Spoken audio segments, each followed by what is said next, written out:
What's up? It's another Harry Potter podcast. Today we got 15 fan theories for you about Harry Potter. Should be interesting, mind-blowing, never know. Number 15, the original trio, they actually all should not be in Gryffindor. Right, so you got, Harry, Ron, and Hermione is the original trio, and they all are Gryffindor, but Hermione, she could have been in Ravenclaw, and Ron could have been Hufflepuff, and Harry could have been Slytherin. Because, Hermione's smart, Ron's loyal and likes food, and Harry has that whole Voldemort thing going on. But why would they all just think Gryffindor if they could have been in any of the other houses? Well, theory is that they just asked. Harry didn't want to be Slytherin because he didn't want to be associated with that kind of dark arts. Ron wanted to be Gryffindor because he wanted to be near Harry, and that made his whole family into Gryffindor. And Hermione wanted to be Gryffindor because she understands that there's more to life than books and cleverness. 14, Muggles already won the war against the Wizarding World.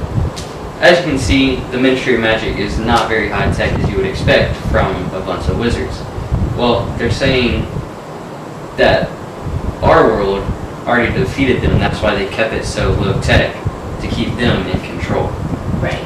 I mean, that would explain why they've got charms to make sure that objects from the real world, like watches, like Apple watches or something, not like normal watches, and like TVs, they always struggle to work within like the magic world, because if they get too advanced, then they could have an uprising of magic people with that kind of technology. So the Muggle world's got to keep them in check. Number 13, the Marauders map. Now, people are always wondering how come the Marauders map didn't recognize Voldemort on the back of Quirrell's head in the first book when the Weasley twins had it, and why didn't it recognize Peter in the book, at least not the movie, of when he was running around the castle, in this little rat form. Well, you gotta remember, the Marauders, when they made the map, they were animagi. So they probably made sure that you couldn't see someone in their animagus form on the map. Or at least if you didn't know that. Because Remus saw Peter in the book. But Peter also was a friend of Remus. So they knew that. And then with Voldemort, it wasn't really him. It was more like a parasite entity kind of thing. So it wouldn't recognize him as a whole. Number 12, Snape's a vampire. It's all possible. He is very secluded. He stays in the basement by himself, extremely pale. He does not interact with other humans well, as you can see the way he interacts with Harry and Ron. So, maybe he is. Number 11, Horcruxes are made by cannibalism. J.K. Rowling says that Horcruxes are made by a very disturbing process that includes murder, but it also includes something else. It's very dark. Disturbing that not right. She had trouble, her editor had trouble dealing with it. We're moving on.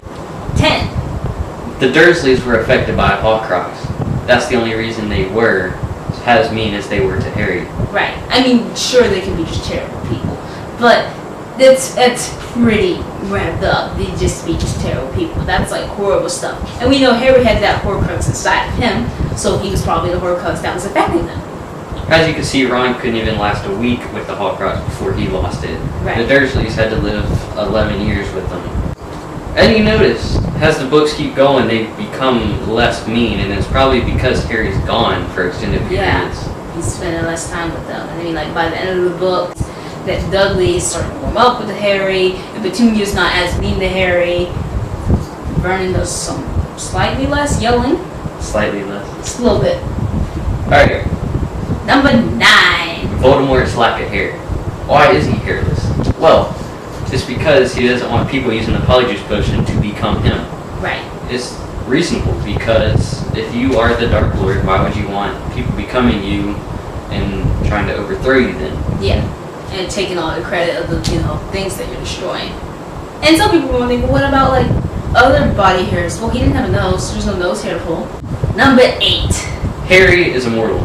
It clearly states in the prophecy, Voldemort and Harry neither can live while the other is still alive, and that they must die in each other's hands. Right. Well, with Harry killing Voldemort, Voldemort then cannot kill Harry because he's already gone. Right. So, who kills Harry? Nobody can. So, therefore, he is immortal. Which brings up the sad point that he can never die and be reunited with his parents. Yeah. Number 7, Dumbledores Death. When you think about it, Dumbledore held all 3 of the Deathly Hallows in his possession at one point. He had the invisible cloak from Harry's dad, James. He also had the other one, which he won from Grindelwald back in 1945. And he had the ring from Tom Riddle. Right, which is the Resurrection Stone. So he held all those objects just like Death held them all in the story of the 3 brothers. And then he gave the cloak to Harry, the wand he lost and Voldemort then took, and then the ring he held it in the snitch, which eventually went to Harry too. That also leads to the fact that when Harry died-ish, the story states that the 3rd brother greets Death like an old friend. Who was there to greet Harry when he was in that weird limbo? It was Dumbledore. Just saying. Which brings us to number 6, that Harry is the Master of Death. By the end of the books, he possessed the cloak, as he always had. Right. He got the Resurrection Stone from the snitch that Dumbledore gave him, and he won the wand from Malfoy. Who had won it from Dumbledore. Therefore, when he went into death willingly and got killed by Voldemort, he was able to come back because he was the Master of Death. Right. And he went into death willingly. Right. If Harry's the Master of Death, then there's no way he can die either. So that just adds to the fact that Harry's immortal. Alright, number 5. Ron is a time-traveling Dumbledore. Or Dumbledore's a time-traveling Ron. I think it works both ways. It works both ways. Dumbledore, the whole time, he somehow knows everything that's going to happen and prepares everything that's going to happen perfectly. Right. Perfect timing. Why? He could just be that great, or it could be that he already lived through Ron. Right. And I know some of you were doubting us, and we're not saying it's necessarily true. It's a theory, but think about it. Ron and Dumbledore's most proud accomplishments are being on the back of one of those chocolate frog trading cards. Number 4, Crookshanks. I think that Crookshanks was the Potter's cat, because in the letter that Lily wrote Sirius that we saw at the end of the 7th book, the only thing we know about the cat is that they had one, and Harry scared him when he was riding the broomstick. And the cat would be super old. Oh, I guess the cat would be 12 years old because it came in the 3rd book. But, you know, it's a magic cat, so he could have some magic properties to keep him alive for a long time. The cat becomes Hermione's cat. Hermione's always around Harry, so I don't know if cats pick up smells or something, but, you know, the cat was very attached to Hermione. The cat was also attacking Ron's rat Scabbers, who we find out is Peter Pettigrew, and is Animagus form. So the cat probably knew it was Peter, that's why he was attacking him. The cat was also always in the forest with Sirius Black when Sirius Black was in his dog form, talking to him. And Sirius states, "You really are the brightest witch of your age," to Hermione. But how would he know that? He never had that conversation with Hermione. I bet you Crookshanks told him. And if Crookshanks is the Potter's cat, then what if he's also a Horcrux? Ron was always really mad at that cat whenever he was around him. Plus, when Voldemort did the little Avada Kedavra thing and zapped Harry, the power bounced off Harry. So maybe it bounced into the only other living thing in the house, unless the cat escaped, the cat. So maybe the cat's a Horcrux too. Voldemort's not gone yet. Alright, I'm leaving. No, come back. What's your theory on that? Alright, my theory is that it's Regulus Octarius Black, who could also be an Animagus since Sirius was, and when he disappeared, he could have just turned into his cat form and then found Hermione, and then also talked to Sirius in the forest later on. It could have been rolling the same way. Maybe Regulus turned into Crookshanks and became the Potter's cat, and that's how he lived so long also, because Peter in his rat form lived 12 years. Rats only lived 2 to 3 years. The cat knew to be around them, and he would have been smart enough. I don't know if normal magic is smart enough, but Regulus would have been. Regulus would have wanted to be around the Potters, who were always around Sirius. Yo, this is blowing my mind. Alright. Number 3. Ginny gave Harry a love potion. That is the only reason Harry fell in love with Ginny. I believe it's stupid, because Ginny just is that great. But I mean, it's highly possible, because ever since the first book, Ginny has always had a crush on Harry. Right. Especially in Chamber of Secrets in the beginning, when she is in awe of Harry. Yeah. She wrote him a Valentine's poem, and it's like I can't remember. I think it's mentioned something about eyes, right? Green is a speckled toad. At one point, that reminds me. At one point, near the end, it says, "Wish he was mine. He's simply divine, the hero who conquered the Dark Lord." She's the diary at that point. No normal wizard calls Voldemort the Dark Lord. Only his followers, and occasionally himself, call him the Dark Lord. Everyone else will call him he who should not be named. I think Voldemort wrote that love poem for Harry. Well, dang. It's a bonus theory right there. Still, is my least favorite theory. But that ties into our number 2, that Harry and Hermione should have been together. Yeah, I mean, I think they had some real chemistry there. True chemistry.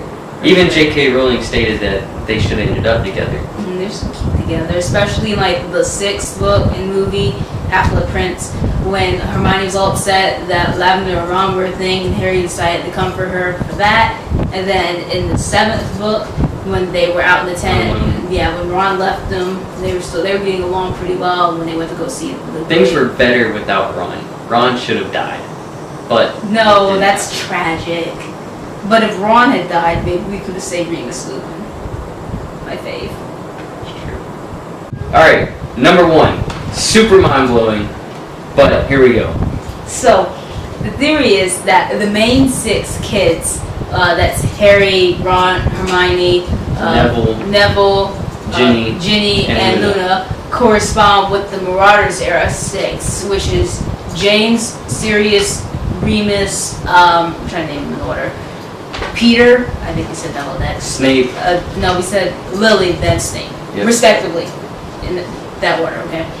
So, but with the new generation, they've got all of the. They're pretty much the same as the old generation of James and Potter, but now it's the next generation. And they've learned from the weaknesses. They're like here because the original generation, all 6 of them died.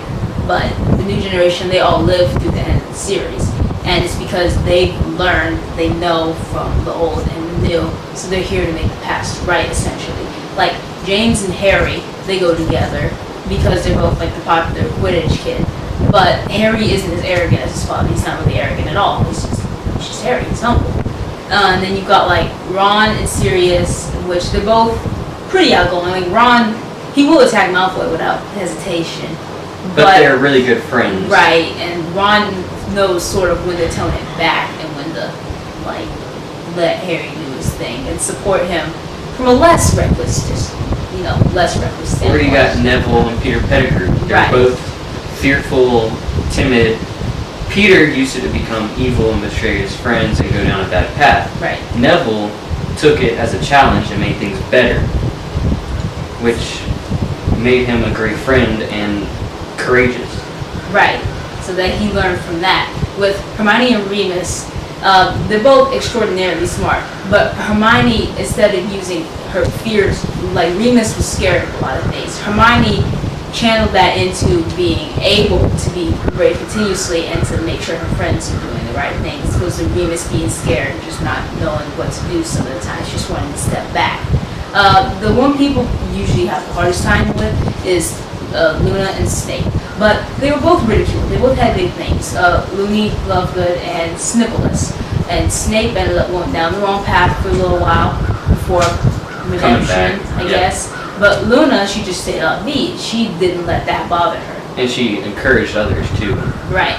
So essentially they're here setting everything right, making sure that everything's going to go correctly so that they can conquer Voldemort and take care of things the way that they should have been. Well, that's it for our 15 fan theories. Yep. Like, comment, let us know what else you'd like to talk about Harry Potter-wise or any other movie. If you've got any other fan theories, leave those down in the comments.